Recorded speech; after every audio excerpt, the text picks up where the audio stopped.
masayang ang araw, kaya nga ito naman ang aking project ngayon. Ayusin nga lang itong bakod nga. Nagpatulong na nga din ako dito kay Batuting at sabi ko nga ay sila na nga lang ni Ate Keisha ang magwalis at ako nga ay para makapokus na nga dito sa aking gagawin. Ito nga itim na plastic at saka itong net ang nagsisilbi nga na bakod dito at ito nga po ay nasira na nga ng bagyo. Ilang bagyo na nga yung sinangga nito kaya medyo lundo na nga siya. Mabuti na lang din talaga at umuwi nga si Darling para nga at least may katulong nga ako dito pag-aayos nga nitong bakod. Aalisin nga lahat ito para nga at least magamasan ko nga para maalis ko yung mga bagin nga at talagang tumatawid nga dito sa kabilang side ay talagang napakahirap nga din alisin pati nga yung mga layak. Dito nga pumupunta yung basura nga nila. Kasi nga po dikit na dikit dito sa may bakod nga natin kaya gagawin nga natin ito ng paraan para maging maganda nga at malinis nga tingnan. Sobrang dami na nga din ng bagay doon sa parteng puno nga at sila nga ay gumagapang kaya mabuti na lang din at inaalis na nga ni Darling at bawas na nga din yung sa aking gawain. Dating-dati ko pa nga gustong ayusin to kasi hindi nga po ako makastar pag ako lang mag-solo kasi nga po talagang kailangan nga may katulong nga ako at ito nga po ay kailangan may tagahawa. 9 AM na nga kami na nag-start nga para nga maayos nga itong paligid natin lalong-lalo na nga po itong ating bakod. Kaya mamaya nga ititingnan natin kung anong oras nga tayo matatapos sa pag-aayos nga nitong ating bakod. Nahirapan nga ako ng very late alisin itong ating net kasi nga po nakabaon na nga siya dito sa lupa. 2 years na nga ito nakakabit dito kaya kinakain na nga din ng lupa. Dati nga iniupa pa nga namin yung pagpapakabit nga nito yung pala carry ko naman at ang laki nga ng muscle ko para naman makapakinabangan. Ang sabi, nagkakandautal na talaga ako ay.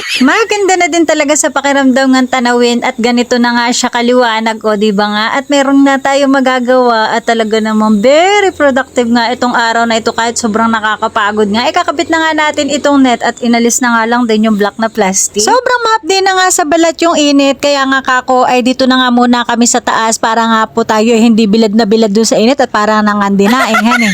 Mabilis lang din nga natin itong maayos at susulsihan ko na nga lang din ito ng pinakang nylon nga para nga hindi siya nakalundo. Sobrang dami pa nga na layak dito sa paligid nga ng bahay. Hindi pa nga namin dito winawalisan kasi nga po kailangan walisan muna una ay yung bubong. 1 year na nga nung winalisan ko nga yung bubong kaya talaga medyo madami-dami na din talaga ang layak. Kaya naman sa mga susunod nga ayun naman ang ating gagawin at syempre babawasan na nga din natin ang sanga-sanga itong nandito nga nakakaw. Marami na nga din na pumupunta nga sa kwarto namin ng mga basil at mga langgam na galing nga dito sa kakao kaya talagang kailangan na natin putulin yung mga sanga-sanga. At eto nga nakatapos na nga tayo sa pagsusulsi nga nitong net at pag-ayos nga nitong black na plastic at okay na nga siya. Talagang konting-konti na nga lang ay matatapos na tayo at eto nga natayos na nga din natin dito sa parting baba. Dati nga ay nasa labas ng bakod itong halaman natin na Chinese bamboo pero ngayon nga ay ipinasok na natin siya para nga makapag-replant nga ako doon sa mga bakanting space. Nalinis na nga din namin yung basurahan nga nila kaya talaga medyo malayo na nga din dito sa bakod nga natin. Medyo mahaba nga din yung oras na inayos nga natin itong bakod at umabot nga tayo ng 5 PM. Maraming salamat nga po sa mga nagpapalo at sa mga sumusuporta pa at nanonood sa aking mga mini vlogs. Bye!